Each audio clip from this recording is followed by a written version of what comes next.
trying to make a transition. Yeah. So yeah, Kevin Smith. Why do you like Kevin Smith at all? Go. Oh, jeez. I don't know, because I told you, I like the fucking silliness of the Jay and Silent Bob and Clerks and everything world. Like, I like it when they fucking run around and meet all the other fucking celebrities and stuff. And also, Mm-hmm. I like, pretty much any story that's, like, about, like, people that are, like, real, like, pieces of shit, just like, just like, kind of like, It's Always Sunny. I feel like, yeah.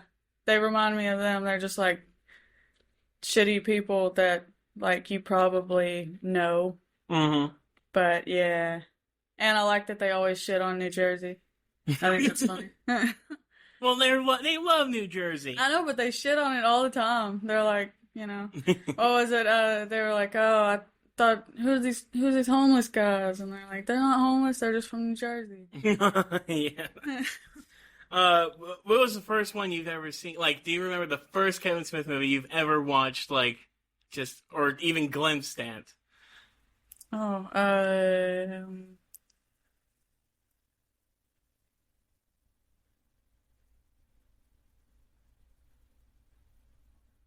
it probably was one of the Jay and Silent Bob movies or something. I feel like it might have been Clerks, but it probably wasn't. I don't know. I really can't remember.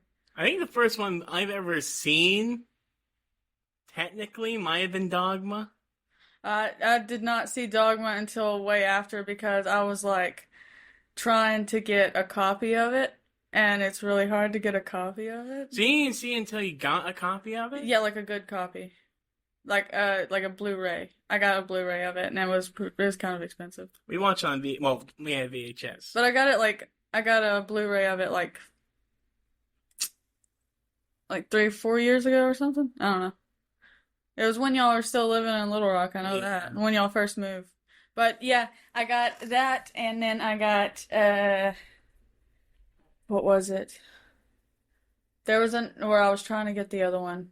I can't remember. There was two that were like kind of hard to get, and the reason Dogma I'm assuming was hard to get was because I thought it was because it was so controversial or some shit. I don't fucking know. But then I saw that it was probably because it was I think made with like the Weinstein or something. Yeah, I don't remember.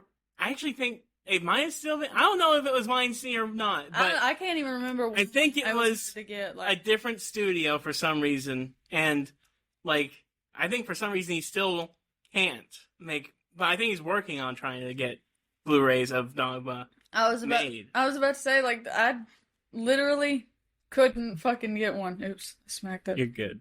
But yeah, I think that was probably the first one I saw. I know I'm looking at his list, this early list.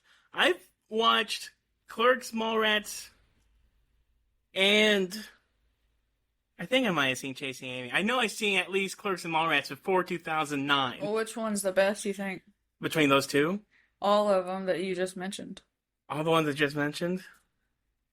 Dogma. You think so? I think it's my favorite. Me and my brother both agree. We think that's his best movie. I think he said it was his best movie. It's probably because he had a bigger budget, but not too much. Mm-hmm.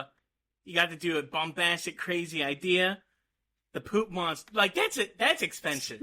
That's expensive. The poop monster was fucking weird, dude. But is that the like? I don't know if you had to sit and like watch one all day. Would that be the one? See, I like that you classify because anytime someone asks which is the best, there's two separate things. Which is the best? And what's your favorite? Exactly. My favorite of ones I just mentioned. Or just any of them at all? Just any of them. My favorite. Clerks 2. Clerks 2 is good. I think Clerks 2.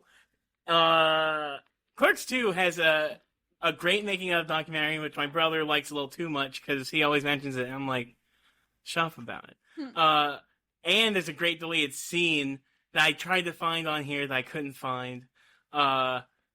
Where it talks about how Dante wanks in the bathroom and what would happen if he splooged on the toilet seat and if his mother went in. And Randall goes on a whole rant about, like, your mom's Catholic. She's not going to get an abortion. Then you have to explain to your brother's son, like, all this stuff. And oh my God. It's probably the hardest. Who's the guy that plays Randall? Do you know his name? No, dude, I can't remember. His name is Jeff Anderson. Probably the best he's went off as Randall was in this deleted scene. Because he just starts on that idea and he won't shut up. He just keeps going, and it's hilarious. I was dying, but I can see why they cut it out because it's literally about like incest stuff. But anyway, I think I saw when I was in my Kevin. So I'm not trying to be offensive, but this might sound offensive. Okay. I think a lot of people who love movies have a Kevin Smith phase. I'm not saying you can't always love Kevin Smith movies. You can. Uh-huh. But I think everyone hits a period of like, ooh, Kevin Smith, and they, go on the whole track of watching his movies, learning about him, listening to his podcast, all this jazz. Yeah. And there was a point where I was all the way thumbs up Kevin Smith, and then there was a point where I'm like, I'm not that crazy about Kevin Smith anymore. And was it just because you started, like, you had like a little peak of interest and then you were just like, oh, okay, moving on to other things? No, it's because you didn't like him anymore? I don't think I liked him anymore. I'm starting to like him a little bit more, but we'll get to that later. We're starting with Clerks. Everybody loves Clerks. He won't shut up about this effing movie. You like Clerks? Yeah. Why? What about the first Clerks? Yeah, the first Clerks. Going first Clerks.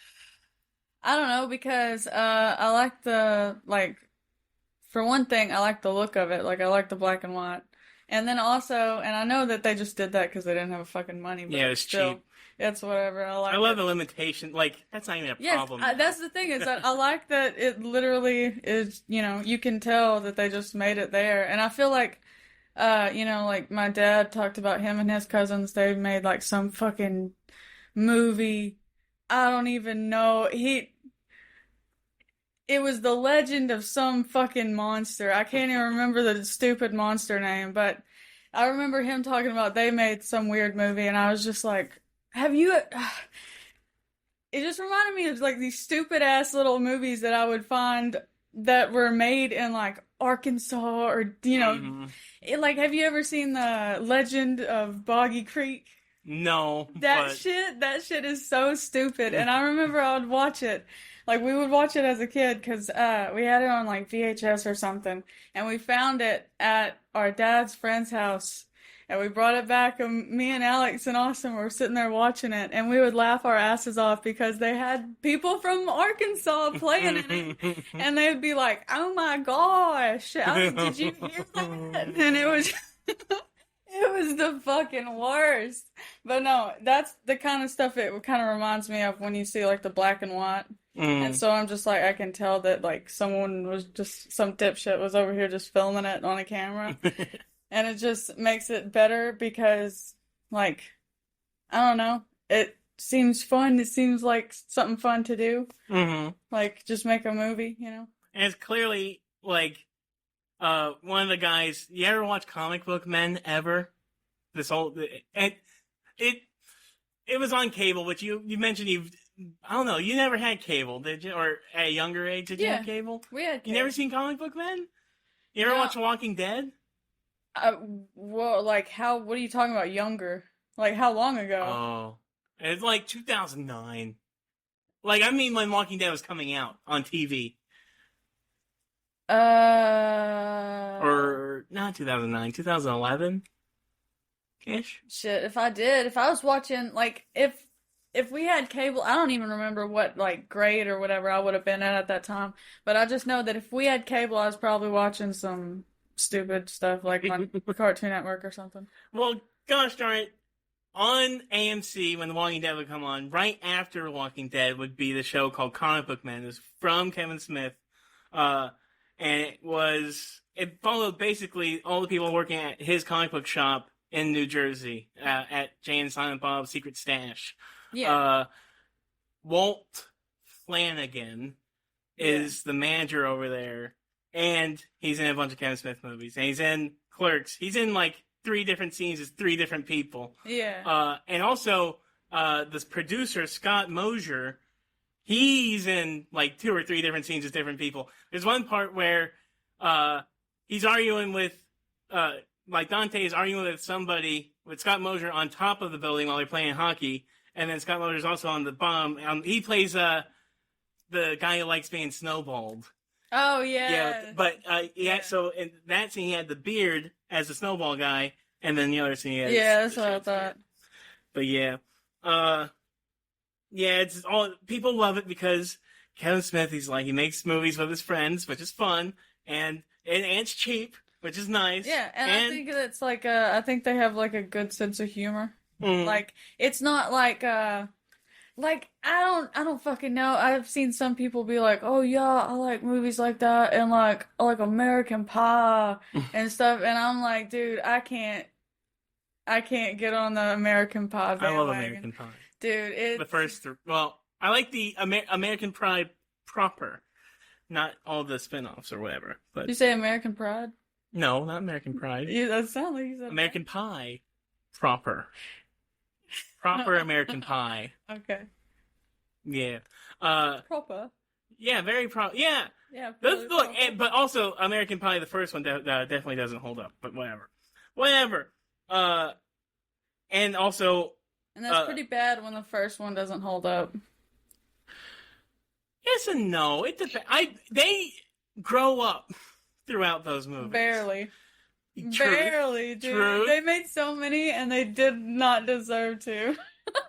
The third one's cool though because it looks like a real movie, but also it's not that great. I like the American Pie movies though. I like them. There's just so much. I don't know. They lied about Bandcamp. No, I don't know. Like I went to Bandcamp. when I think of Jay and Silent Bob, I think of like Bill and Ted. Interesting. I like Bill and Ted. I like Bill and Ted too, but I don't know if I do think they're a similar kind of duo, but I also don't know if I do kind of think they're closer to an American Pie than Bill and Ted. Which Bill and Ted is also.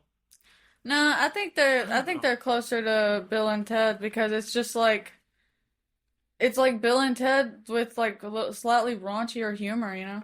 Yeah. It's just like another duo. Like Bill and Ted, like Cheech and Chong. Yeah, Cheech and... Yeah, they're closer to Cheech. I still don't know about... I don't know... When's the last time you watched a Bill and Ted movie? When Bill and Ted 3 came out. When they were old. How long ago was that? Like, the pandemic time. Like, 2020... Yeah, like, was it the beginning? I think it was towards the end of 2020. Early 2021. Okay, that's what I thought. It was a little while ago. But, was it that movie? Or no, I'm talking about, like, an original, like... No, I didn't watch... No, yeah, it's just that movie. Like, you know, the... No, it's been a little while since I watched the original Bill and Ted's.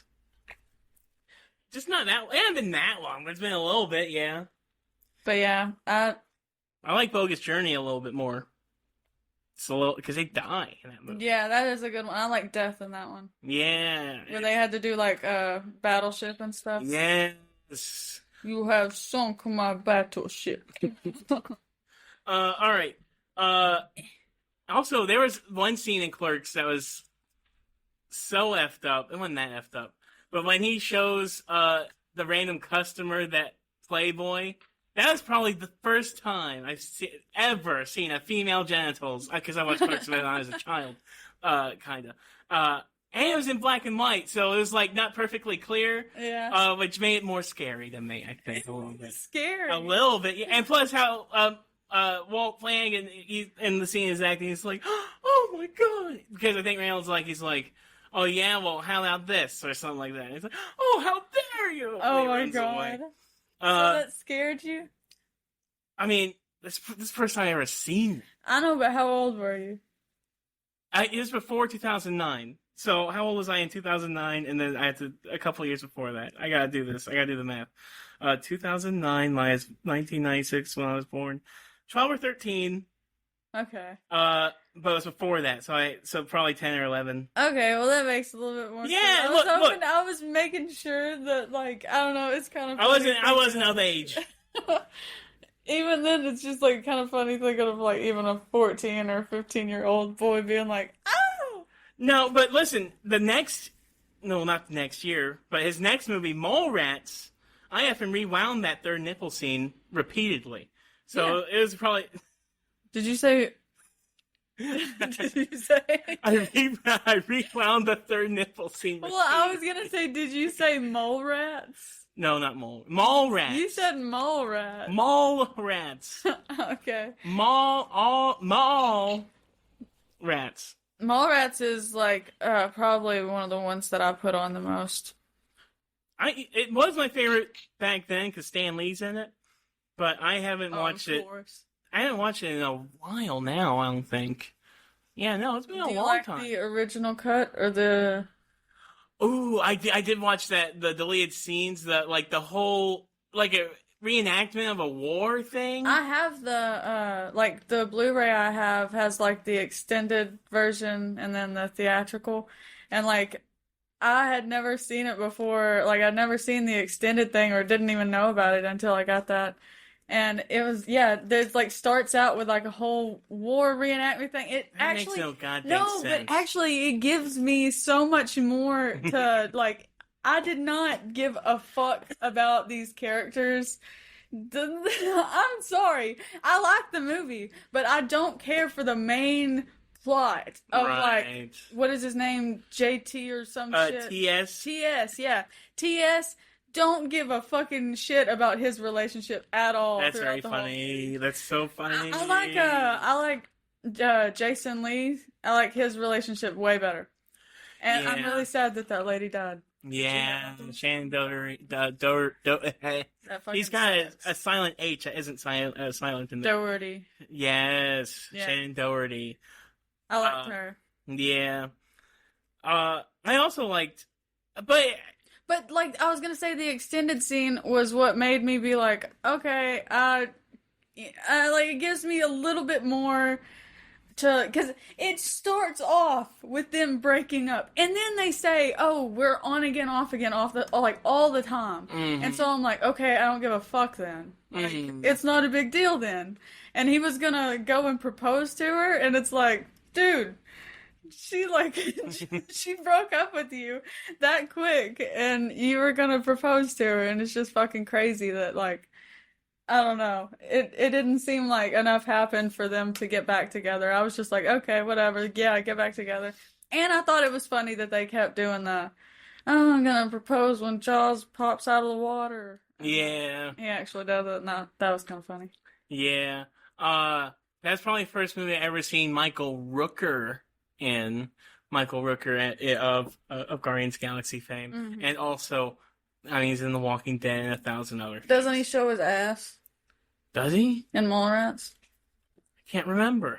It's been a long time Is since I've it seen Mallrats. Isn't he the fucking bald guy? Yeah, he's the bald guy. Yeah, he does show his. Yeah, he shows his ass because he's in the living room dancing with a towel on. Or Oh, yeah. not dancing. He's like kicking and punching and shit. That's And right. his towel falls off, and yeah. Yeah. I do remember, and he eats the chocolate pretzel, Oh yeah. which yeah. I never tried that, but I bet it's true. And oh my gosh, in the extended one, again, so much more happens there. Because it's like you tried to shoot they're like, oh, that's the shooter, and like they storm the fucking. Oh my god! I like- swear to God, all that stuff is so much. I remember watching it and being like, why, what? It's so much happening. Like, I don't know, It but makes no goddamn sense. It's still, I don't know if it's like it gives you context to a couple things, but that's it. You know, you see why they cut it. It's like get Yeah. to the mall. I mean, that's the thing is I usually watch the original one. I don't watch the what is it fucking extended. I don't watch the extended one usually. But it did make me care a little bit. If they would have just put a little bit more at the beginning with fucking TS and what's her name. And see, I don't even remember their names because I really don't care about. TS and I think Brandy is TS's Yeah, girlfriend. and good God, is she the most boring person in the fucking world? Ruth. She's literally just, you know what she reminded me of? Kristen Stewart on Twilight. She's literally just like, like fucking looking around like you don't know what's going on. Like, oh my gosh. Like, to be fair though, like TS is holding so much. He's putting so much weight on this dating show thing. Like later in the movie, and that her father's throwing or whatever. Yeah. And it's like, it's a fake TV show. Even if she hit it off great with the guy she met, it probably wouldn't have worked out. It probably would have led to much. That's the thing, is that okay, this is why I don't care about them, is because they said they're on again, off again. They broke up immediately. He's kind of an asshole because he like caused that girl to die, and that's why she's mad at him. Oh yeah. And then she is just boring as hell, and she also like, I don't know, it's kind of weird if you were like, hey, we're going on a big trip. You've been planning it for a while, and then your dad's like, hey, can you be in this game show? And you're like, yeah, okay. Like, you think he couldn't have got anybody else? Yeah, why not take Brody? They both broke up. Like, literally. So they could have just went together. That's what I'm saying. I'm just like, oh, dude. I don't know. It's just a lot of stuff happened that I didn't really care about between them. And the whole movie, I was just like mostly focused on like Jason Lee. Yeah. That's funny. I felt like I was less sympathetic to Jason Lee's character in the movie. I mean, I kind of. I'm trying to remember what all he did. He's a slacker guy. Yeah, I kind of like. I didn't have much sympathy for him, but it's like, you know, like I cared more about, like, I was more interested in that storyline between him and his girl because, like, I don't know, I like her and she's like she says way more, by the way, than the other chick. Yeah, like the other chick is just like running around screaming the whole movie or just standing there not saying anything. And then Shannon Doherty is like, oh, we need to be like getting off our asses, like you are just on your ass all day. And like she's like trying to motivate him and stuff. Yeah, it's true. You know what? And then he does get motivated. And You're right. Right. He owns a store and he's like a talk show person. Yeah, he's probably the most successful person in that whole View Askew universe. Yeah, literally. So like, and it's probably because a lot to do with her. Yeah, you're right. Wow, you know what? That's true. And he didn't kill somebody. There's also, but there wasn't one thing that was kind of weird in the movie. Trisha Jones, the 15-year-old senior who's writing a book on sex, crime, and men. That part's so weird. Yeah. So, again, I was a kid when I watched this, so 14 was older than me, so it wasn't like, I mean, it was weird still, but it was like, at least I could see, like, at least I could put it's not a great situation, but at least, I don't know. I'd be like, yeah, that sounds fun in that prepubescent mood idea. But that's a little effed up. Like, she's 15. I just don't understand it. Like, yeah, it's one of the more unrealistic parts because it's like, dude, what? For one thing, who's gonna like pick up this book? Like, a publisher is gonna take this book. It's literally just a crime journal. Yeah, it's a 15-year-old running around being like, okay, I had sex with a 35-year-old, a 34-year-old, and a 30-year-old. Like, only 3 people on this entire list of 15, it's like 15 different people. It's from 14 to 30. 3 people are fine, because they're within legal age. Yeah. And then everybody else is going to jail. Literally, and I by the way, I can just tell you, like, even if it's of legal age, like, to her, because what was it? You said it was 15? Yeah, she's 15. But, like, does that, like, her guy range, was it, like, 15 to 35? It's, I hope it's not 30. It says 14 to 30 on Wikipedia. 30? I knew it was in the 30s. Yeah. Like, I knew it was somewhere around there. Which is... Yeah, it's still pretty bad. Yeah, it's pretty darn bad. And but you know what's even worse, though? I think what's worse about it and or maybe it could be a direction she could take the book. Like she could like this takes that little bit of a skew of like look at the like how easily I could just get these guys to. You could do that. Well, I mean, at least the reason why I'm like, oh, whatever, is because they kind of like redeem themselves in the end by using it to get the pedophile locked up. And it's like I also like the scene where he does get caught and like I think Brody is like trying to punch him and the cops are like, "Oh, you can't hit somebody in police custody." And he's just like, "Oh, come on." Like he had sex with a little girl and they're like, "Okay." Yeah. That's true. That's true. That just it is just weird though. It's weird. Especially also I'm not trying to take it this far, but Weinstein did. It's a Weinstein Company movie. Yeah. So I don't know. The '90s are scary for some things. Yeah. I was gonna say I liked the other reason why Brody's better than TS and like that whole is because which one is like encompassing more of what the movie's about. Like Mallrats, like TS doesn't really see like Brody's over here being like, oh, like I love them all, like with his little tiny fucking cup. His sampler cup. Yeah. I like how he shows up with it. So he like brought it from the day before. Yeah. Exactly. He's bringing TS into the world of the mall. And he's showing him how to how to do this thing. Yeah, and their whole argument about the cookie shop, where like, is it part of the food court? Oh yeah. And he's like, no, it's not part of the food court. And plus you can grab and like you can take it with you. And also Ethan Suplee in the movie.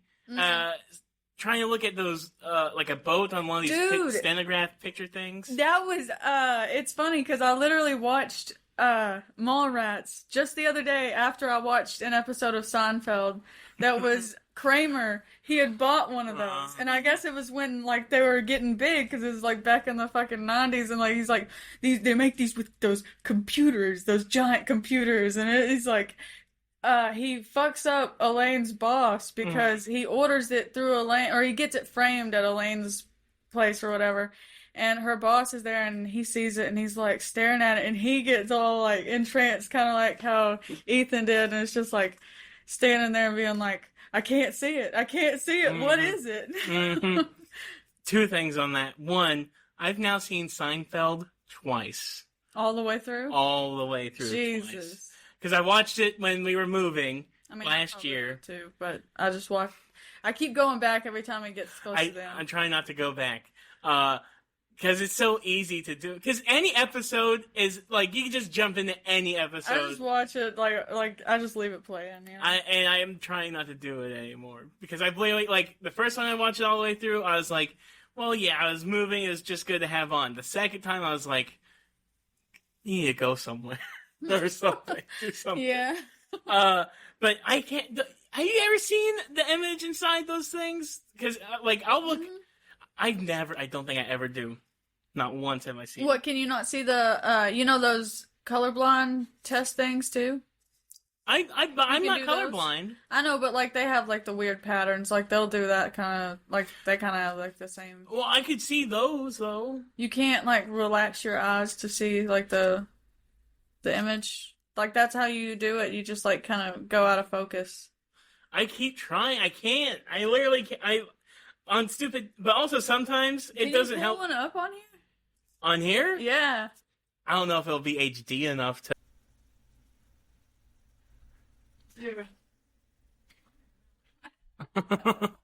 Any effing way, Abby Copeland. Yeah. So from Mallrats. Oh. I keep fucking knocking this bitch over. It's like I said, it's easy to knock over. But so Mallrats again.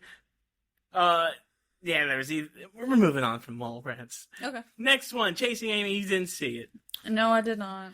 Not all of it. Now, do you remember what it's about though? Yeah. Like he makes no, I don't want to say make. Ben Affleck meets a lesbian woman. Uh-huh. They hit it off. Yeah. They get in a relationship, and then the big drama is the lesbian woman Yeah. can't tell her friends, her lesbian friends, that she's dating a man, Yeah. and that's the main drama. Okay. Oh, no, that's not even just the main drama. The main drama is Ben Affleck. He likes it, so he thought that was going to be the main drama, like, oh, she's a lesbian, blah, blah, blah. But the real drama is he finds out that she's actually way more sexually experienced. Like, she's been like threesomes and like with like she's had relationships with men before. Yeah. And when he finds that out, it puts him off on her. Yeah. And so he starts making a complex about it. And so you hadn't seen the movie. No, I've only seen like literally like probably the first 20, 30, So couple minutes. I'm gonna spoil the end right quick. The end, his Ben Affleck's big idea. He gets his lesbian girlfriend and his roommate together, and he's like, and Jason Lee plays his roommate, and it's hinted that Jason Lee might be gay. We don't know, but Ben Affleck is like, the only way we're gonna solve this weird tension we have is we all gotta have a threesome. And that just sort of ruins the relationship with the girl and with Jason Lee. And then they go off and they all, get more mature. And then years later, he meets her again. And he's like, hey, how's it going? I'm not weird anymore. Hey, I'm not weird anymore. But the thing that made Chasing Amy such a big thing, and back then when Kevin Smith made these 3 movies, they were supposed to be like, at first, a trilogy of movies in the universe. It was only supposed to be these 3 movies at that time. Yeah. And Chasing Amy is when Silent Bob has an entire monologue. Mm. Like, he tells the story of, and the thing is in the movie, like I've seen like clips and stuff like that. Like, that's the thing, is that I feel like I've like almost seen the movie, but I have not actually ever sat down and watched it from beginning to end. It's good-ish. I don't know if it's as good today, especially now, because like half the plot's issues are explained away in she's bisexual. But all right, the next one, we're keeping it chugging. We'll move a little bit faster. Dogma. Yeah. Good movie. This movie I like because he's attacking his religious views, and basically it's him basically wrestling with his own. Was your family religious? A little bit, but not enough. My family, I can definitely relate with the dogma and stuff because, guess what? I went to a tiny, tiny, tiny little white church in the middle of Arkansas that was basically in the woods, and it didn't even have a speaker system. It was just, oh my God. Yeah, because it was all made of wood and everything. It's coming literally off the walls anyway. Everything I was imagining before you said it. Yeah. was. And it's little and it's white and it's surrounded by woods. It's got like a dirt road going by it, but then it's got like one tree in front of it, and there's no parking lot where you would park in the grass and stuff under the tree and stuff. But yeah, it's a nice little church, but it was like, dude, for one thing is spooky as shit. Mm. And it's literally one big room and then a bathroom and a Sunday school room, air quotes. And it's like, we were literally the only kids that were there. I don't know. I think the only kids that have ever gone there now are probably my nieces and nephews. Mm. So it's literally like maybe 10 people in total in the building. I think they might have gotten a microphone now, but I still think they don't have speakers or anything. But again, it doesn't really matter because it's tiny and everything echoes off the walls. You can hear it. Oh my goodness. We were like me and my brother, we went to vacation Bible school for the summers until we had to start bringing a Bible. Mm-hmm. And then we were out doing it. That's the thing that sucked about this church was that it was so traditional that it didn't even have stuff like that. Like, I had gone to like vacation Bible schools and stuff in Murfreesboro, but it was like, our parents didn't go to that church. Mm. Like, our family doesn't go to that church. It's just down the street from our house. And, like, we don't have any parents with us right now, and we're like running around, and it's like all our friends from school are like, I'm going to vacation Bible school, so we would go too. And that's where you learn that like uncooked bread dough tastes good and shit, like, you know, because they would literally have it set up like, oh, this is like the streets of, you know, like, you know, it's like way back in the day, like Jesus times, and I love it. I gotta tell you, I kind of love vacation Bible school. Like, they're kind of like drama kids, but not really. mm-hmm. Just like they're basically like teenagers that are running the program or something. Yeah. And you think they're adults, but now in hindsight they probably weren't. Yeah. But they're chipper, they're young, they got the energy to be like, oh, and they'll just tell you this whole story about Jesus and why he's so cool. Mm-hmm. They used to make a bunch of kind of like candles, but not really. Or if they were candles, it was like with not wax. I don't know. It was like, was it like sand wax or something? Maybe. It might have been. I remember, I think we might have made like a sand wax candle one time where it's like you do the sand art and it's just a candle. Yeah. But no, the main thing I remember doing was like they had little stations set up and it was supposed to be like looking like a street outside and like, but like, you know, in a like little Jesus storybook, you know. And it's like I remember my next door neighbor, she was over there with me at this table, and it was supposed to be where you're supposed to make the bread, and they already had dough, and you just like supposed to, it was already like mixed up, and the hard part was done. You just walk over there and like mush it around, and you're just like, whoa. And I remember they were like, okay, everybody, blah, blah, blah, and like we were like, oh yeah. Like pull off a little, like when they're talking to everybody, trying to get everyone's attention, you just like pull off a little piece and eat it. Yeah, I don't know if I don't know. We didn't know. You're playing with Jesus. Yeah. Hey, that's what they did. They ate. That's what they ate. We're just playing the part. You know? I don't even remember them cooking it. I don't even know if they. I don't well, know. what's the point then? I just remember eating it raw. I don't know if it was actually cooked ever. Oh my god. If you look at this though, Ben Affleck, Matt Damon, Selma Hayek. Yeah. That's a lot. Alan Rickman, Chris Rock. I was about to say Chris Rock. That's a lot of famous people in this. Yeah. The girl from fucking I forgot her name, but I'm a namer because in my last she had the bowling ball in Mystery Man.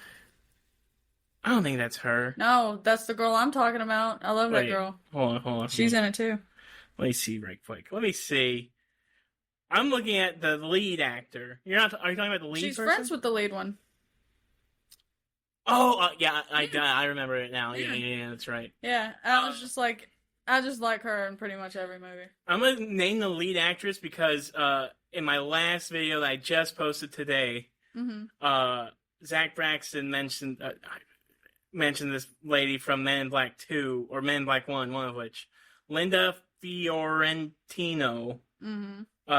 She's the lead of Dogma, and she was in Men in Black, and we didn't say her name. I felt bad for not looking it up, so I said it just now. Yeah, she's the one that like she has constant duck lips. That's the one thing that bothers me. I just wish she would just like relax a little bit. But other than that, I like her. George Carlin in the movie, yeah, which is fun. He's also in which one? Jay and Silent Bob. Strike Back? He was the one that was giving roadhead to the truckers. Yeah, that's right. And guess what else he was in? What? Bill and Ted. Oh yeah, well, yeah. So there's another connection. Yeah. Yeah, I guess you're right. But hold on, right quick. Oh yeah, Buddy Christ. The Buddy Christ thing. I've always wanted like something like a poster or something or a little statue. I always liked the Buddy Christ thing. I have the only thing I have is I've ordered one thing from their little website from their like New Jersey little shop, you know, and it was during the Roe v. Wade whole thing, and I think I think that was when it was, but I think it was Kevin Smith. He was like donating the money from like selling these big pins, and I had it. I thought it was funny. I had it on my purse while I was working at Claire's, and it was from Dogma when he says, she's like asking if they're the abortion protesters, and they were like, "Fuck no," and it said on the pin, it said like, a woman's body is her own fucking business or something like that. And I just thought that was funny. I was like, if they didn't have that little back room where you could put your stuff at Claire's and I had to put my shit under the like, maybe a little kid could have saw that. I did some days. I did have it out there by the register, so I just thought that was funny because it was like my bag was like this big and the pin was like this big. Mm-hmm. It was pretty much taking up the whole bag. That's I like the movie. I haven't seen it in like 10 years, probably. It's been like 15 years since I last seen it. But I do like there's a scene with the main lady and Chris Rock on the train, and they're talking about God, and Chris Rock's like, it's not really a he or a she, it's just like an it. Yeah. It's just an idea and all this stuff. Very fun. I liked it. And this is obviously... And see, that's another reason why I like Kevin Smith and stuff. He's like, I feel like he was ahead of his time. Like, making this stuff back in the 90s and stuff. And, like, he was already pretty fucking woke, you know? Like, yeah, it's true. And it was the 90s where people were like, I fucking hate gay people and shit like that. And it's like, he's over here just, like, everybody's cool. I think there was... I can't remember if it was for Dogma or for Red State, but one of them, he had like, the Westboro Baptist Church people and went outside, like one of his premieres or something. Yeah, it was... He actually was with them, and I think he had a sign. But dude, I have the little stand-up thing he did at that yes. What fucking college was it? I don't remember what college. Was it Cornell or... I can't remember. But An Evening with Kevin Smith? Yeah. Is that? Like, I don't fucking know what college it was, though. I just remember it was one that I've heard mentioned a lot. And I just know that I hear Cornell mentioned all the fucking time for some reason. I mean, I don't know. Probably is. I just don't remember. Yeah, I don't know. He was somewhere. He was at a college. But yeah, it was the Evening with Kevin Smith. And I think that was the one where...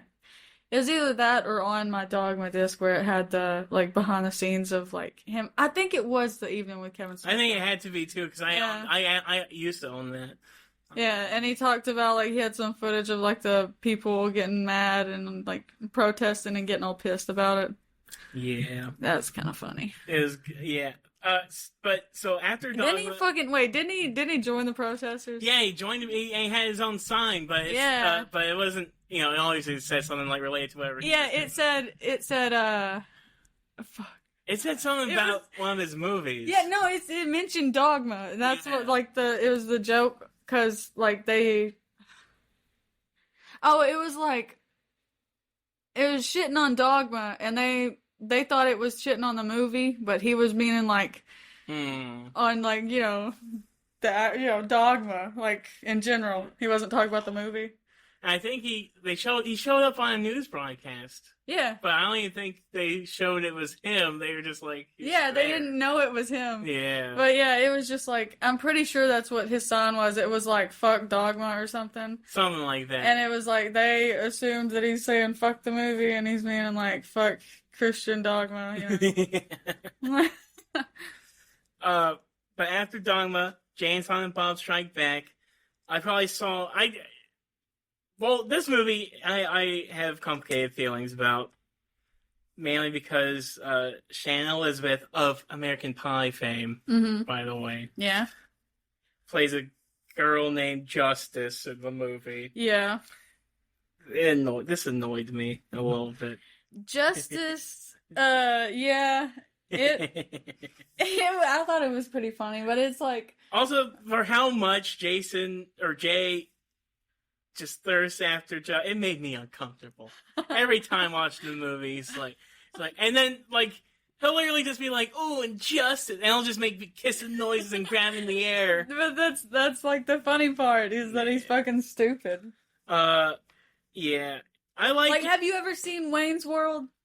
Yeah. That's another one that reminds me of like Jay and Silent. Like, you know how they'll be like swing, Yeah. swing, swing. Yeah. And it's like Garth doing that. Like when he's standing in the fucking nightclub talking to that guy, and like every girl that walks by is just like swing, swing, swing. It's just like that's what it reminds me of. It's just like every time, like I think when Jay first did it or something, like Bob put like a cup on his boner or something. Yeah. It's just like. Oh my god. And he's always Jay's thing is always like nooch or snoogans. Yeah, snitchy bitches. Yeah. I don't know. I like Jay and Silent Bob Strike Back. I think it's probably peak. I'm trying to look at the budget just to see how much money they gave him. 22 million for Jay and Silent Bob, and how much was Dogma though? 10 million. So Jay and Silent Bob Strikes Back Wow. costs like double Dogma. You can make 2 Dogmas with Jay and Silent Bob Strike Back. And it was after. Crazy. But now I'm skipping over it because I don't know. What else is there to say? I don't know. We gonna talk about their Scream cameo? Oh yeah, they were in I Scream. feel like everybody forgets when they pop up in Scream. Did anybody Even- show up from Scream to I their think movie? you see it in the back, like they're running through the like sets, and it's like you yeah. see the Scream set or something, or they might run through it. I can't remember. So is it implied that in Scream 3 when they're on the set and they're like when you see Jay and Bob standing there, is that supposed to mean like Jay and Silent Bob Strikes Back and Scream 3 are happening at the same time? They were being filmed at the same time, I think. Yeah. That's why they did that, because they were literally like on the like same area, like lot or whatever, and so I think they literally just like were like, "Hey, can we be in Scream?" Man. Like, Jealous. I'm jealous of. I don't know. Yeah, I'm jealous. Because god dang it, imagine Kevin Smith gets to meet Wes Craven. mm-hmm. It's like god dang it, F you. Met Stanley and Wes Craven. But then, dun dun dun, Jersey Girl, which you haven't seen. Have not. I haven't seen it either. Now this is what's interesting. Mm. I sent you a video once a couple of years ago. You probably don't remember. And it was basically mostly tearing down Kevin Smith a little bit. But in that video, Patrick H. Willems, he talks about how Kevin Smith, and this is true, Kevin Smith trashes on Jersey Girl. Like he says, Yeah, he does. he hates it. It's like his worst movie. He doesn't like. He basically is like F Jersey Girl. Yeah, he's made jokes about it before. But Patrick H. Willems is like, it might be his best movie, or maybe visually his best movie. And then I was like, yeah, right. And then he shows like 2 clips of Kevin Smith actually directing an effing movie for once. Jesus. Like, it was cool. It was like this one cool, super sweeping shot of like Ben Affleck like running through a hallway. I was like, and it was like the camera moved. And then there was like another shot where it's like a neon red lights and like, you know, it just looked pretty. Yeah. And I was like, me and my brother, we were both watching it, and we were not on the side of Willems in the video when he was talking about it. We were just like, when he said it might be his most best directed movie, we were like, yeah, right. And then he shows 2 shots, and me and my brother, we were like, wait. And we looked at each other, we were like, wait a minute. And I still hadn't seen Jersey Girl, but it did waking up in me an idea of like, is this guy trying anymore? And I mentioned the budgets of the other 2 movies. Jersey Girl at this point is his highest gross, or no, not highest grossing, but highest budgeted, $35 million. And well, that movie tanked because of everything with Ben Affleck and J-Lo going on at that time, which I think they broke up again recently, but they were together again. Yeah, she's. You don't like J-Lo? What's Dude, wrong? she's crazy. What'd she do? I don't know. Like, literally, I only know because there's a certain YouTube channel that, like, they'll cover certain people, and that's just one of the people that they do cover. They'll be, like, always talking about Ben Affleck, or they mainly talk about J-Lo because what she's been doing lately, how she's been like trying too hard. Mm. And they're like, she has been kind of losing her mind a little bit. But yeah, there's like, I think, the last video I saw, they had a video of her freaking out, like screaming and stuff. Like, yeah. Uh, she hasn't done anything that's great lately. But I seen Hustlers a couple of years. The movie Hustlers. Oh, fucking Hustlers. Is that the one I'm thinking of? Who's in that? It's J-Lo and a bunch of women. They're like, But did it have like Selena Gomez? I can't remember. No, you're thinking of Spring Breakers. Oh, okay. Which What- I then kind what- of like that movie, but not much. I thought it was shit. The only so I didn't love it either, but the part that I love of that movie, because I don't like that filmmaker either, Harmony Korine, who he directed it, and he makes a bunch of movies that are just annoying. He also made a movie called Gummo. Don't look it up. Gummo. There's this kid, a little kid, eating. He's in a disgusting apartment. He's in a bathtub, and his mom comes over, brings him a cup of milk and a bowl of spaghetti. And he's just eating the spaghetti, drinking milk while she's combing his hair in the dirty bathtub. Ew. What the fuck? And that was the first few minutes, and I was like, What I'm is not it even watching this. about? I don't know. I stopped it right there, and that was the first 2 minutes. But the end of Spring Breakers, when they are wearing the pink masks, and they got the guns, and they're shooting up the place, and it's like, they play some Britney Spears song, but a sad piano version.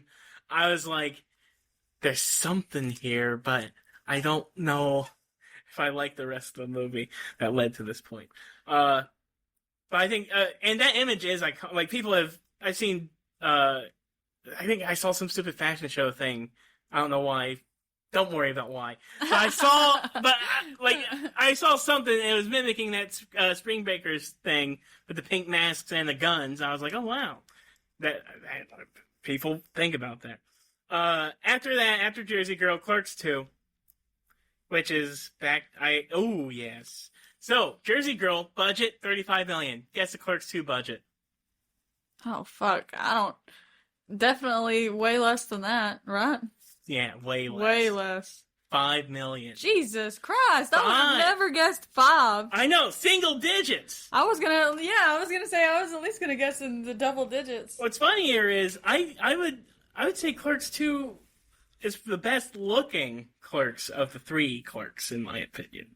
And I thought it was more expensive than that, especially. I just didn't like that. I don't know. I don't know if I liked them being at movies. Yeah, I kind of agree too. I kind of wish they were at the Quick Stop. Yeah. But I do love the scene where Rosario Dawson's dancing to the stupid AB. I hate that song. I only hate it because it's been overplayed. But the ABC song. Uh-huh. But first of all, Rosario Dawson. Oh my god! And then she's dancing. But then also great acting from Brian O'Halloran or whatever his name is, who plays Dante, because you're getting to see him watch her dance, and you just see on his face him just being like, "Man, Jesus, lady." And then, first of all, and Rosario Dawson, she's a brilliant actor. Which nothing against Brian O'Halloran, but god dang it. Why would she love that man? I'm just saying. Haven't you figured it out? That's literally every movie, pretty much. Like, yeah, it's true. yeah, they always get some girl that looks like a supermodel, and then just normal looking guy. Yeah, but at least now. Well, granted, this movie was still in that period, like still in that time. Like now, we're seeing some movies that are trying to at least, even if they can't change the facts of like, well, we still need them to be together. They'll give more reasons about why they're together in the movie, so then you'd be like, oh, I guess I understand this. Yeah. But yeah, I do think it's just crazy how in the first Clerks, it's 2 women fighting over him, and then in the second Clerks, 2 women fighting over him. It's like, shut the fudge up. But yeah, I like that scene, and I also like the scene later when they're in jail and what's his face? But I like in the first Clerks when I know it's like oh, they're fighting over him or whatever. But also, I don't know, when I saw her reaction or whatever, like after she figured it out, and she was yelling at him after she was like, I think it was when she was trying to bring him the lasagna or some shit. And I just liked that you still like you have it's kind of like how I was talking about how like It's Always Sunny has all these piece of shit people because like that's how the world is. Like there's a lot of piece of shit people. And then you have like, voices of reason that chime in, and it's like that's why Bob stepped in and he was like, "Hey, a lot of women cheat on you or whatever, like but not all of them bring you fucking lasagna, Yeah. But yeah, I was just like, see, that's like, they have it like it comes back together to where they can be. There's like, lessons to be learned. Yeah. But still. But it's because like that's what I didn't take from it that like they were fighting over him because they didn't even know. Yeah, that's true. They didn't even really know, and they got pissed off when they found out. But it was more of like he was being a piece of shit, and then it all like came crashing down, and then Bob was like, maybe you shouldn't fucking take that girl for granted. And also briefly, I want to mention how the original ending of the first Clerks was he effing gets shot and dies. Yeah. Yeah. Which I almost wish they. No, I don't wish they kept because they obviously bring it back. But I don't know. Like if they kept that ending, that movie, people would have thought it was bad. I think. Yeah, I don't think. Well. You know what I wish? I wish they would have been able to just, like, give us the scene of them knocking over the casket in the first one. Because I always hated how they just had to, like, skip past it and you have to just imagine. And then they keep bringing it back to it. Like, they're like, remember when, like, I was like, dang, I still wish I could have seen, like, that whole scene. They should have just filmed something. Oh, my God. But also about Clerks 2, the Donkey Show. Love the Donkey Show. I only mention this because he brings it up in the stupid making up documentary that my brother loved. Yeah. But just the amount they had the guy who actually is point the microphone back at your face. I gotta twist it. Okay.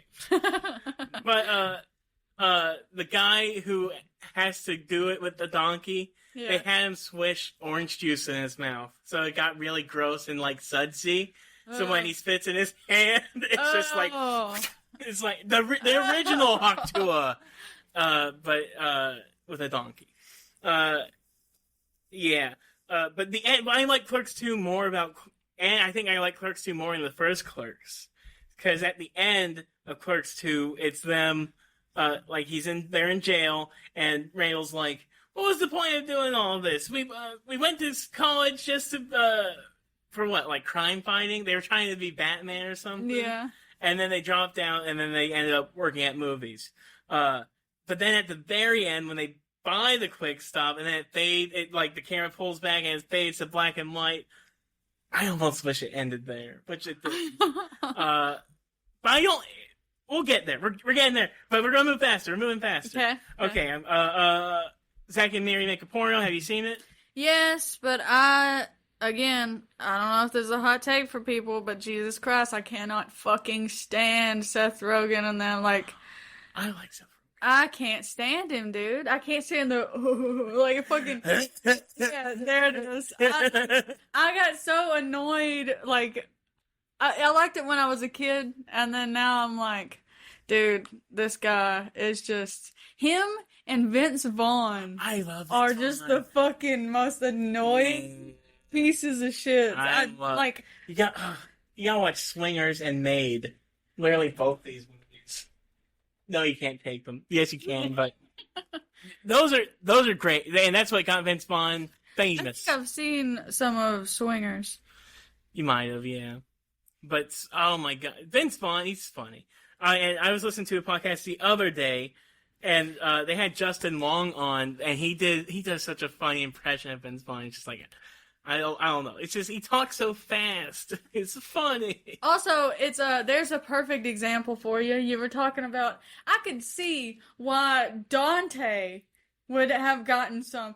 I don't understand about Zach and Miri. Like, what the? Well, in that scenario, they were living. Weren't they? I think they're roommates. And also, can we point out how it's such a? Oh my gosh, I don't know. I don't know, dude. Like, it's just crazy because I just can't see it. Like, it kind of reminds me of what's the pregnancy movie with him?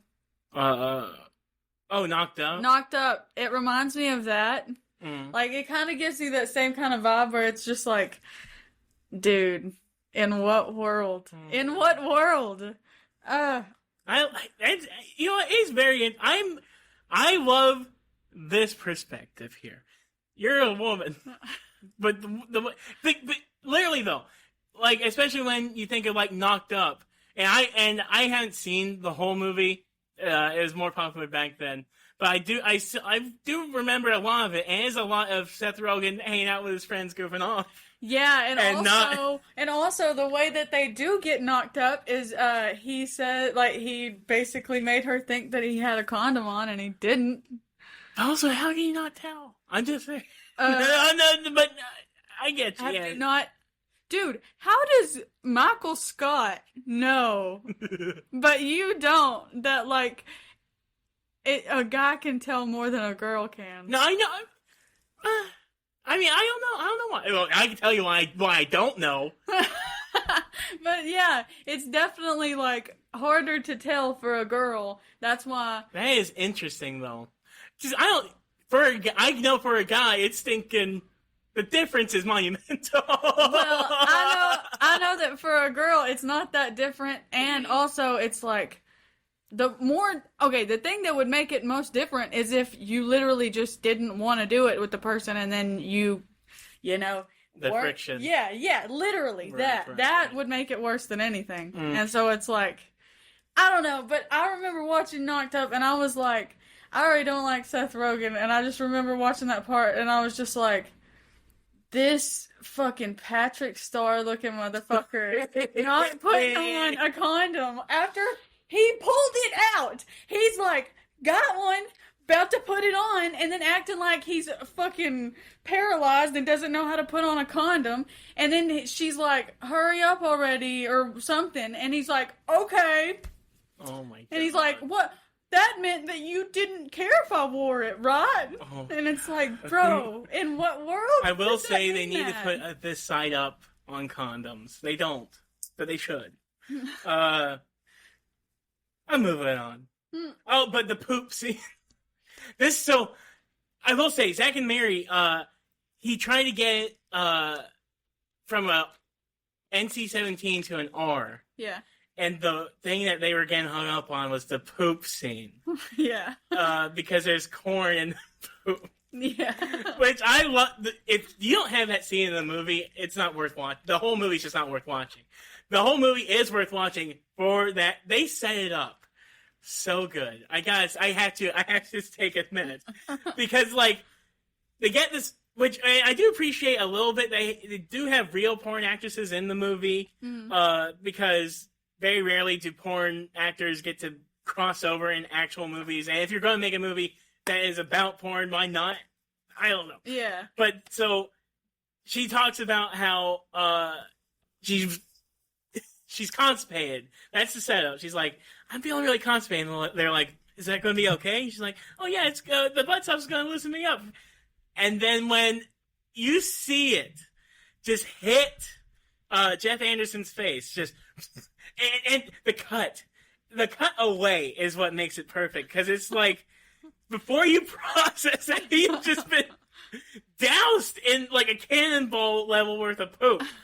It cuts right away. Like when you can visualize the corn kernel is when it's go. Yeah. It's just bravo. That's all I gotta say about that. Have you seen Cop Out? Wait. Oh, yeah, okay. Wait a minute. I just gotta say is that the reason why I remember in the Reynolds parking lot one time when we were all sitting in the car. You randomly said, I don't know what brought it up, but I remember you saying that. I just remember because it made you look really suspicious. Because you said something about, like, oh, if you're constipated, like, sticking something up your butt will help. Yes. Yeah. You said that. Probably yes. Oh my Literally God. anything I know.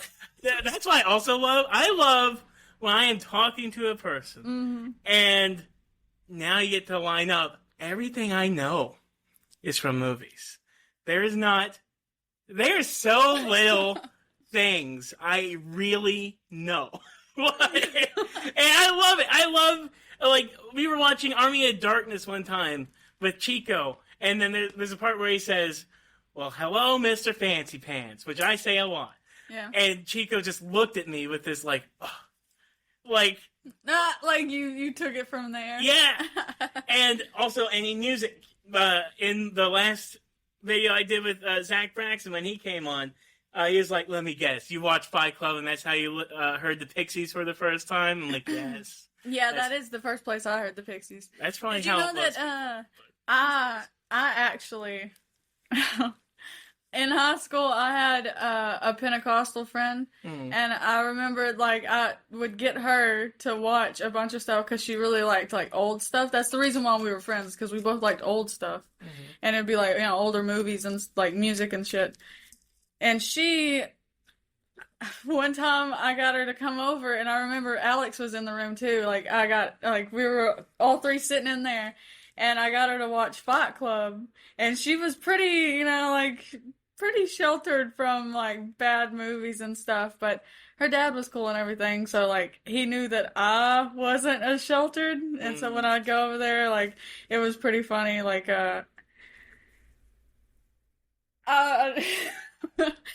anyways, like, I'm trying to not get off track. Okay. I just remember showing her Fight Club, I almost said Fallout, Fight Club for the first time, and me and Alex were laughing our asses off because there's so many scenes, not just the fighting and everything, but, like, she likes that fucking something black, Brad Pitt is a Tyler Durden, butler. Oh, Meet Joe Black. Meet Joe Black. She loved that movie, and I was like, oh, and I would be like, it was funny because she had a top and I had a top, and so I'd be like, she liked, like, what was it? Oh, she liked, like, Titanic, Leonardo DiCaprio, and Joe Black, Brad Pitt. Oh. And I was like, here, let me show you Fight Club Brad Pitt. And then I also showed her Departed DiCaprio. Because that's the one I like. That's funny. And so wow. I was, like, showing her, like, the bad versions of everything she was. That's true. Yeah. Literally, it's like, because I know the Meet Joe Black image of it, he's got, like, so clean. Yeah, like, just, clean, proper. And then that one picture of him in Fight Club, like, covered in blood. Yeah. That's, like, what I'm thinking of. Oh, my goodness. I love, Oh, but it was also so funny watching her see the part where, what is that girl's name? Helena... Bonham Carter? Bonham Carter? Tim Burton's wife. Yeah, basically. I don't want to say that, but yeah. Yeah. And she, I love that they're sexy together. Yeah. And her line... I haven't been F like that since grade school. Yeah, and I was just like, dude, so many parts. Me and Alex laughed our asses off because Hannah was just like, oh my gosh. But yeah, we got her to watch the whole movie, and then I actually kind of like it in Fight Club when he gets it, like after he's been beaten up so much by that one guy that has his tooth chips. Mm-hmm. I kind of like the look. I actually like the end look of Brad Pitt in the movie when he's got the shaved head, the chipped tooth, and this crazy fur coat. That's my favorite one too. I like that. But all right, so after Zack and Mary, Cop Out, we're almost, we're getting there. We're almost there. We got a few more, but we're almost there. Cop Out, have you seen it? No. I saw it once. It's fine.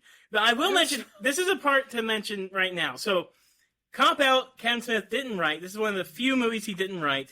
It has Bruce Willis, Tracy Morgan, and this is a time when I think. Let me just glimpse this budget. So from Clerks 2, that was $5 million. Zack and Miri is $24 million. So he got a little bit of good cachet after Clerks 2. But I don't know if Zack and Miri did that well though.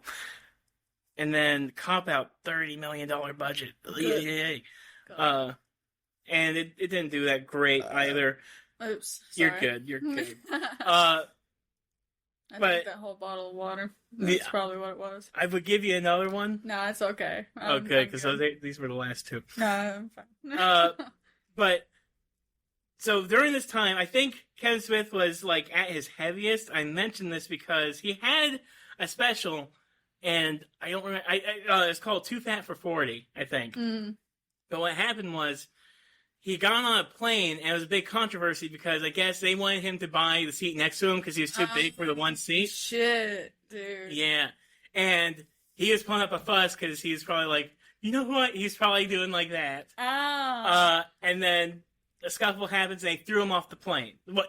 They didn't leave yet, obviously. Yeah, they fucking threw him off the moving plane. But I say that though because in there's like a little animated title sequence to the Too Fat for 40 special, and they literally visualize them just toss him off the plane. Oh, it's just funny, as if it was through the sky or whatever. But during this time, so he gets thrown off the plane. Cop Out doesn't do too well, and he has the most horrible experience with Bruce Willis, and he's sort of at an all-time low right now, mentally, physically, and just everything. What was the altercation with, what was the whole thing with Bruce Willis? Bruce Willis is just, I think Bruce Willis... From what I can tell, he's kind of... Well, right now, he has some sort of brain problems right now. He's retired now. Well, I was talking about, back when they were still doing... filming the Fast and Furious. I remember seeing some YouTuber was I don't know, Curtis Connor or somebody was like, hey, look at this weird, these lives that he would go on live and try to get the other people from the Fast and Furious. You're thinking of Vin Diesel. Oh, fuck. They're the same person. They're bald. But Bruce Willis, Die Hard, Bruce Willis. Yeah, I know now. Now that I'm oh yeah, they are two bodies in the same. But the thing about Bruce Willis is you kind of have to gain his respect. Yeah. And I could see how Kevin Smith couldn't maybe gain his respect. Because Bruce Willis also was in a movie. This is probably his last good movie, Looper. Oh yeah, I've seen Looper. Yeah. And Ryan Johnson gained his respect, but I think because Ryan Johnson is a hyper film nerd. I heard, a story on some podcast, Bruce Willis will ask the director, what lens are you going to use? Hmm. And if you don't know the answer, he might walk off the set. Which is God dang it, I don't know anything about lenses. I can't work with them. Next up, Red State. Have you seen that? I haven't seen the Red State. No, but I saw... I don't even know where to get it, really. What is it about? So, alright. Isn't it a horror movie where it's they're Republican or something? I didn't even know that. I didn't even know what Red State meant until, a couple of years ago, not gonna lie. Because I was what does that even mean? Right, but yeah, conservative state. And I don't know, the plot, I don't know. I have not seen the movie. But this is what got Kevin Smith. This probably helped pick him up a little bit, because he was oh, a horror. It's a horror movie, I guess. Yeah. Teenagers, Travis, Jared, and Billy Ray drive to meet a woman named Sarah in response to an invitation for group sex. Oh. And, I get it. It's probably a bait and switch. They get there and some hicks take. Yeah, some hillbilly. It's what is it called? Westboro? No. The scary hillbilly movie. The... Tucker and Dale versus Evil? No, the actual Joyride? No, the Wrong Turn? Come on. God dang it, lady. Come on, the hillbilly The Hills Have Eyes? No, the one Texas Chainsaw Massacre? Come on. Do that again. Is it you got a pretty mouth? Yes, the fucking Oh, Fudge! Is there a deer in that title? Oh! It starts with a D, I think. You got a pretty mouth. From not Zombieland, but Zombieland referencing, you jerks. Deliverance. I told you it started with a D. Yeah, I don't know why I was thinking of a deer, but yeah. Kinda. I guess in this movie there's a fanatical conservative church that is based off the Westboro Baptist Church that this person uses, that Kevin Smith calls the Five Points Trinity Church. I'm not going to read the plot entirely because I don't want to be spoiled, because I do want to watch that movie one day. Mm-hmm. Did you ever watch the Jay, and he didn't direct this, but I do want to mention it because I did watch it in college, I think. Jay and Silent Bob super groovy cartoon movie? No, but I have the Clerks animated series, but I don't have no, I haven't seen the. You know, I had the Clerks animated series on DVD, and I was trying to sell a bunch of DVDs at Game Exchange to buy Hero Season 1 back when I was in middle school. Yeah. So I had these Clerks movies. I had Kevin Smith movies when I was too young. And they were like, look, we're only going to give you 25 cents for it, but I'll buy it from you for $2. And they gave me $2. And I was like, thank you. But the Jay and Silent Bob super groovy cartoon movie, it was fun. It was, I actually thought that was how the Jay and Silent Bob brand would continue on, was through animated, because, well, Kevin Smith doesn't have to be directly involved. He's literally Silent Bob. He technically could not be involved at all. Yeah. There's just one it's basically like they do a Blunt Man Chronic thing where they're like superheroes again. And one of the villains has a penis head for a head. Uh-huh. And they stroke it, and it's gross. After that, after Red State was Tusk. So, did you listen to the podcast? They play some of it in the credits. Yeah. When I heard the podcast, I did hear the podcast before the movie came out, but it was literally during the production of the movie. So I heard about the movie being made, and I was like, I'm gonna go find that podcast. I went and listened to it, and they pretty much hash out the plot right there in that little podcast. It's just him and Scott Mosier smoking, and they're just talking about the stupid Canadian walrus thing.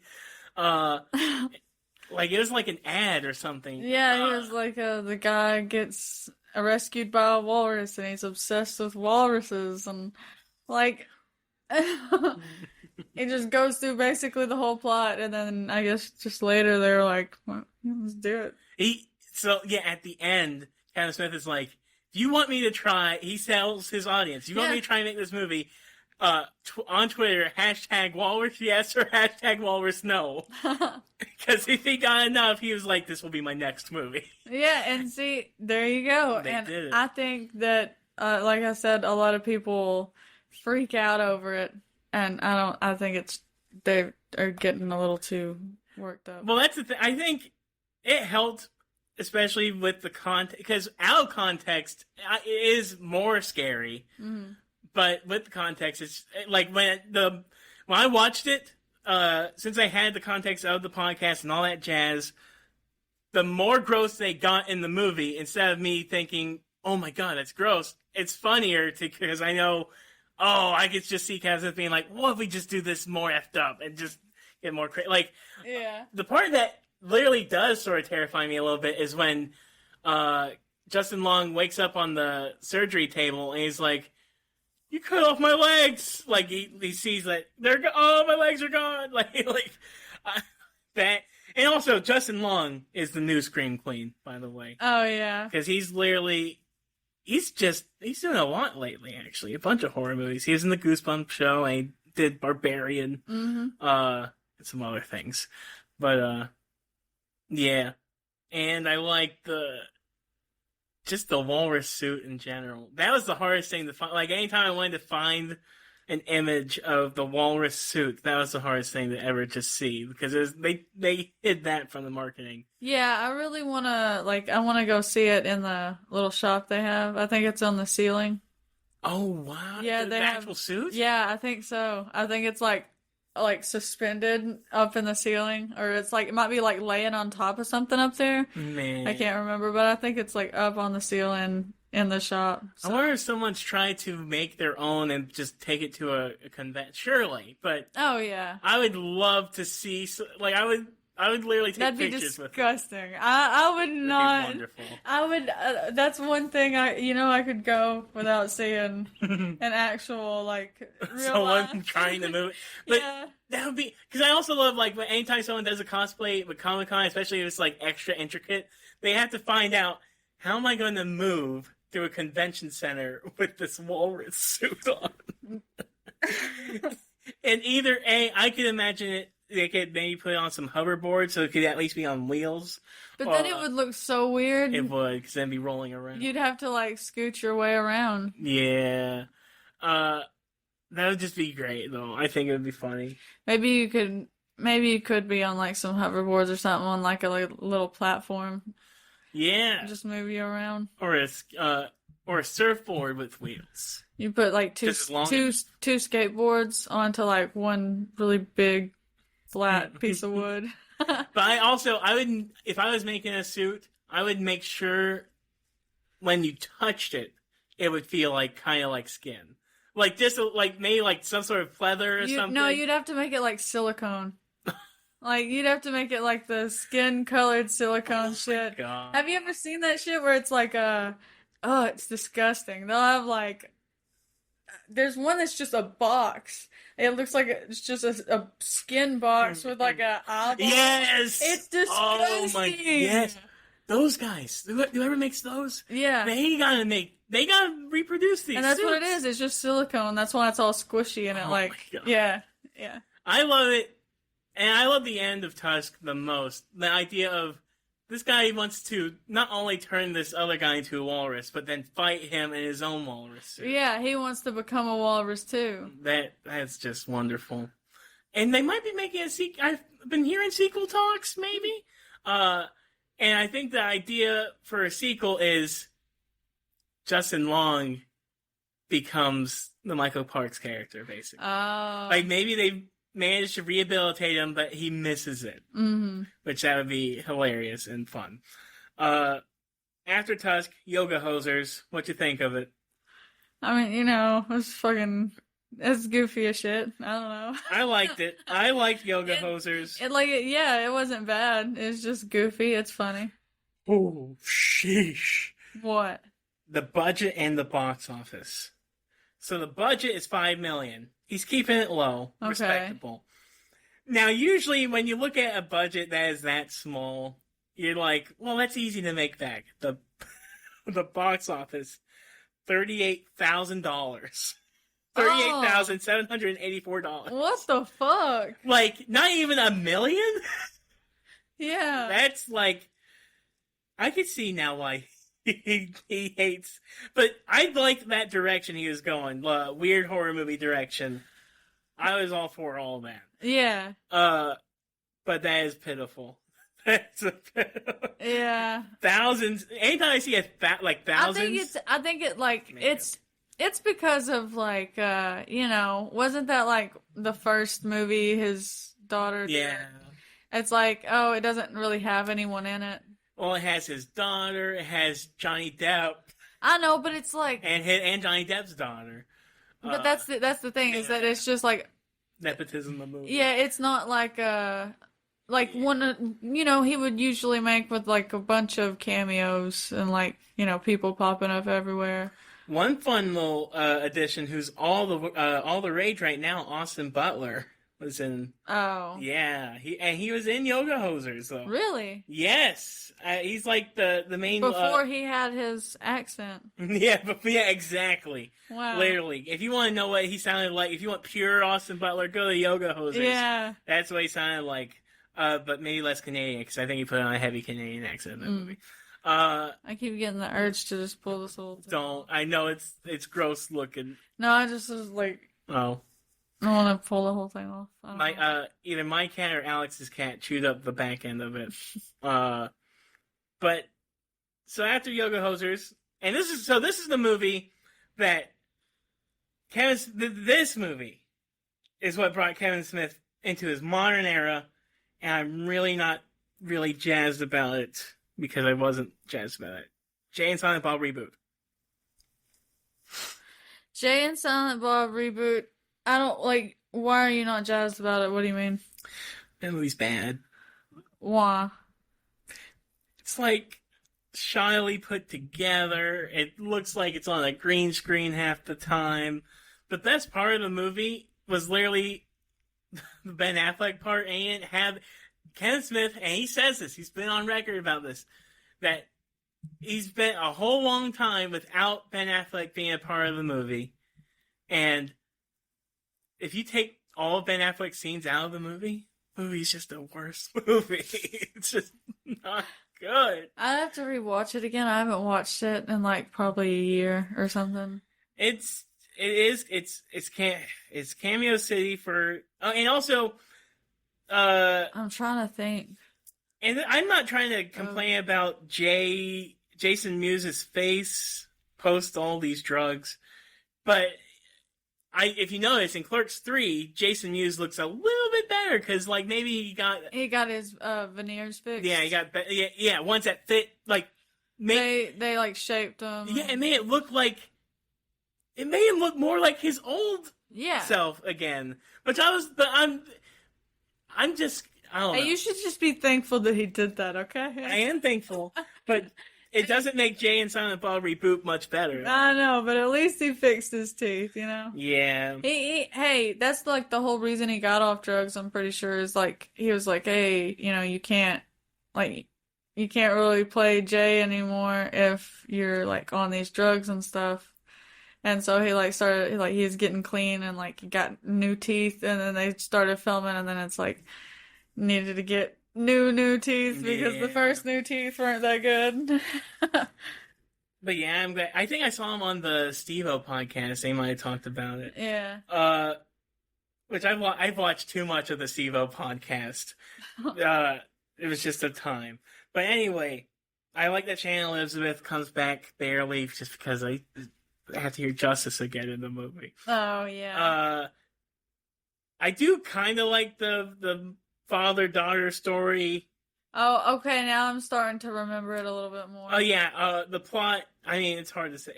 Jay and Silent Bob lose a court case. It's Saban Films, who are making a new Blunt Man Chronic film, and it's the same, that's why another thing I hate about it. It's Jay and Silent Bob Strike Back again.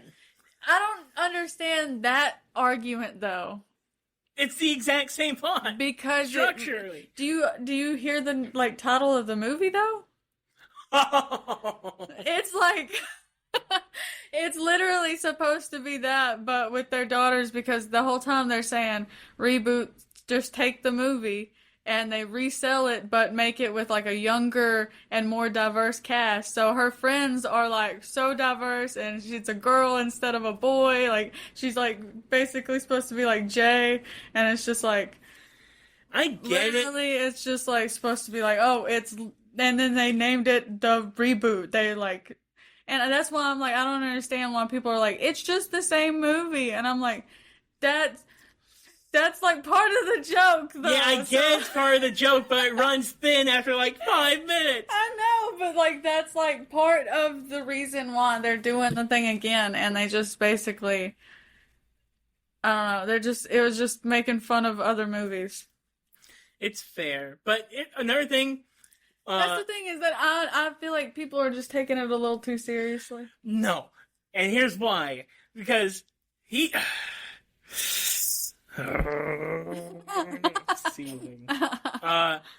It's almost, and I'll use a director I'm less mad about. When I look at Wes Craven with the Scream movies, yeah, Scream 3 and 4, I like them a lot still. How about how they are forgetting what the whole point of what the whole idea is, because it's starting to become the thing it's trying to make fun of, and it can't quite get in front of it because it's still doing it over and over. And I think it almost I mean, you didn't have to die, but it benefited the Scream franchise to have other people come in, so then they could, really examine the different stages of horror from basically Scream 4 to now, and put some phrases into people's heads that maybe Wes Craven may not have thought about during that time. And the problem with Jay and Silent Bob Reboot, with any other movie where Kevin Smith is doing some nerdy analytical thing about the business or pop culture or whatever, those at that time seemed like either new ideas or things like you didn't hear other people talking about. In the age of the internet, you're bringing up all these things that, yeah, so what? We know all these things, and you just doing them in front of us isn't going to make us, I don't know, forget those things exist. What's that voice? It's Michael Jackson. Oh, it must be somebody outside. I can't do anything about it. I was about to say, I thought I heard something. But yeah, that's just my thing. But I do like, the only thing I like about it is the thing that doesn't really matter much is Ben Affleck's part in the movie. It's just because, I don't know, it's Ben Affleck's hanging out with, I guess, his daughter, maybe? I don't know if it's even his daughter. It could just be a random girl. And he's like, oh, look, it's just us. We're the Just Us League. It's like, shut up, Ben Affleck. But that's that. After Jay and Bob Reboot, this is where he made another movie called Kilroy. Kilroy Was Here. That was a NFT. Yeah. I've heard it was bad. I didn't watch it. And it's an NFT, so I shouldn't be able to. But people can find it. Clerks 3. Good. Yeah. Fucking sad. Very sad. What? Getting into it. So Clerks 3. I like that it's Randall focused this time around. I think the best trilogies, they do it, or best trilogy, I think people are starting to find out how do you do a trilogy without having to lose something, because usually when you do a trilogy, something sort of falls flat. Like, the first two movies being about Dante, switching the perspective over to Randall makes it easier. I see you're tired. I'm sorry. No, I'm just like, I'm listening. All right, good.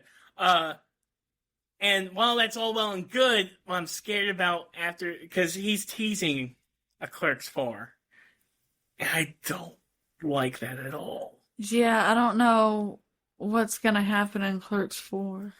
It's almost like trying to do Toy Story 4, which they did. But it's like, what are you gonna do? You killed one of the clerks. Yeah.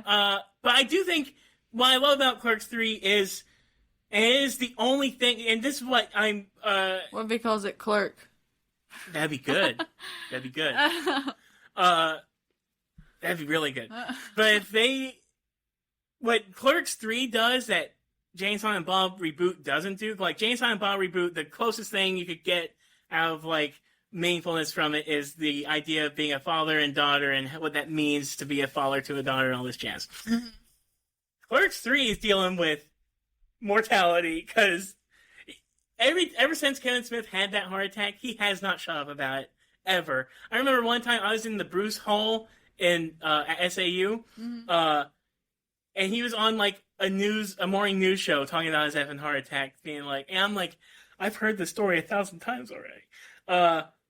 But seeing it in the movie, like when I watched Clerks 3, it really did make me think. Like it made me feel those things that I'm sure he was feeling, but couldn't say other than I had a heart attack. But when you actually put it in, like, well, what does it mean? Like when I think Randall has the heart attack, and then it's sort of everybody's worried about it, and then Randall's like, well, now he has a new fire lit under his butt to do something with his life. But just the existential dread of like, oh man, you get old and you die. And I hated that they killed Rosario Dawson's character, but the only reason because it's unnecessary. She was there. They had her there for like 2 scenes. They could have just had her for 2 scenes and not killed her. But, like, we're still talking about Clerks 3? Yes. What do you mean killed her in Clerks 3? She was already dead. What do you mean? In the beginning, they killed her in the beginning, though. Like, well, they didn't show her death, but they were basically like, she's dead now. It's effed up. But I mean, like, and she's like not actually dead in real life, and you have But her there for two I scenes. think that like was kind of going with like you said that Kevin Smith doesn't ever shut the fuck up about his heart attack, and I think he like kind of pointed that out because he had that whole scene where Dante freaks out and yells at Randall because he's like, "Yeah, you almost died," and he's like, "Some of us actually did die." And he's Mm-mm. like, "Could you stop talking about it? Could you stop fucking bringing up how people die all the time?" Like he's just like tired of talking about it because he's like, "Oh yeah, wow, it's terrible that that happened, but you know what? Someone else actually did die. Mm-mm. And it's just like kind of like maybe Kevin Smith being like, always talking about fucking like kind of pointing out that he sometimes needs to shut up about having a heart attack because he survived it. I agree. I agree. I mean, I also think it was. I don't know. I think it was. It was. I. I can't. My brother and I, we have this big conversation about if a movie is trying to manipulate your emotions and it succeeds, is it a bad thing or not? Because some people people write off "This Is Us" because it just makes you cry every episode. But also, if its goal is to make you cry every episode, is it not doing a good job? What do you mean manipulate your emotions though? Uh, just as in a way of like it'll make you cry, but is it does it serve the story? Or does it serve like a greater meaning to the story at all, or is it just there to make you cry? Like you could, like if you wanted to, you could show me punch a kid in the face repeatedly or something, and make it sad, and then, but does it matter? Like, are you crying because I know that kid, or are you crying because I don't like seeing kids get hit in the face? You know what I mean? Does that make any sense? Yeah, I know what you mean. Uh, but I still like it though. I like Clerks 3. Clerks 3 Yeah. is good. Jay and Bob reboot I don't think is good. Clerks 3 I also think looks better than Jay and Bob reboot. It does. There's less screen. There's probably not. They actually shoot on location in Clerks 3 for the majority, if not all, the movie. I also love the scene when Dante does die, when he's in the theater. Oh yeah, he's like watching the movie. Oh my god. And then he like chooses to die Yeah. because he wants to go. And see, that's actually kind of like for him somewhat of a happy ending because apparently, it's not like he just fucking died. It's like at least he went like, he's hanging out with the person he wants to hang out with. Yeah. But again, another And thing. shit, I don't know. What if fucking like Randall dies and then it's like there's a scene in the afterlife and they're all fucking dead and they're still just hanging out. That's the only thing they could do for like a Clerks 4. If And then somehow they tie in Dogma because, like God. Dude, well, that would make it good. There you go. Clerks 4, yeah. If Clerks 4 started with Randall dies, and then he has to, meet all these characters, meet God, meet Dante again. Yeah. And maybe Dante has some big old wings, and he's, just guiding him through. But yeah, I don't know.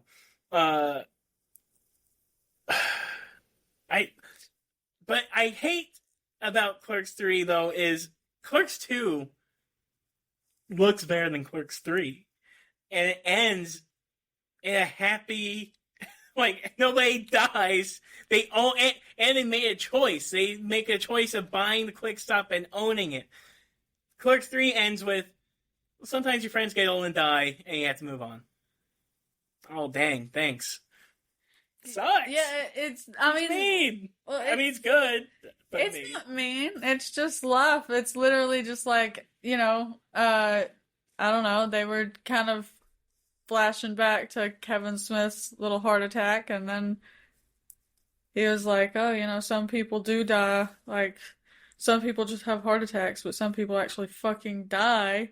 And so, I don't know. Maybe it was like. I don't know. I don't think anything's wrong with it though. Sometimes you need to have diversity in your fucking portfolio, Justice. You need to have No, like a tragedy. I agree. I agree. Yeah, I'm glad. Tragedy in there. I am glad. Now I do want to talk about this next movie. We're going to watch his trailer Yeah. for the 4:30 movie. I'm not going to dim the light. I'm just going to play it once I. What do you think? I mean, I think it looks a lot like the quality looks a lot better. That's what I'm saying. So look, I told you that it's going to end hopeful. I'm cautiously optimistic about this movie. Yeah, I think he's like maybe trying a little harder. Yeah, he's trying again. Yeah. Period. Well, like Clerks 3, I think Clerks 3 was literally him trying again. I honestly do not feel like he was trying to reboot. I think literally. No, that's the whole point. Like, it's fucking stupid. Like, I guess. But literally, I think the day he got a call from Ben Affleck saying, I'll be in the movie, is when he gave a flip about reboot. Like, towards the end of it. And then he's like, oh, well, if he'll be in it then, okay. But then Clerks 3, I think, is him literally trying again, trying to be more personal, trying to make something, yeah. And then this being completely not attached to the VSK universe, although granted he's still using all his friends and all this stuff, but it's going, and I tried to see what the budget was. It's not listed yet. But clearly it does look like he's doing something different. Yeah. Ish, at least. And like he goes to more than one location, it looks like. Which is fun. And I think so it said it was rated R. He wanted it to be PG-13, and he tried to do what he could to cut out, and it's literally just because they say things that are sexual that they wouldn't budge and left it rated R. But he wanted to make it a PG-13 movie. So I am interested to watch this as a movie of for teenagers. It's literally. He wants it for teenagers to go and see. Yeah. So I'm curious to see how it is and if it's good. I hope it is. If it's not good, then he might learn some bad lessons and do bad things. I don't know. But yeah. And it comes out next month, September 13th. Oh. So I don't know if it'll be a wide release. And it's from, I don't know if you noticed, Saban Films. Who did Power Rangers. Oh, shit. No, I didn't notice. Yeah. All right. That's it. I would say, where can they find you? I know you're tired. It's done. We're done. What do you want? Do you have anything to plug? You could plug stuff. You don't have to plug anything. No. All right, fine. No, I'm good. Well, you want to say goodbye? Say goodbye. Goodbye. Bye. The end. The end. The end.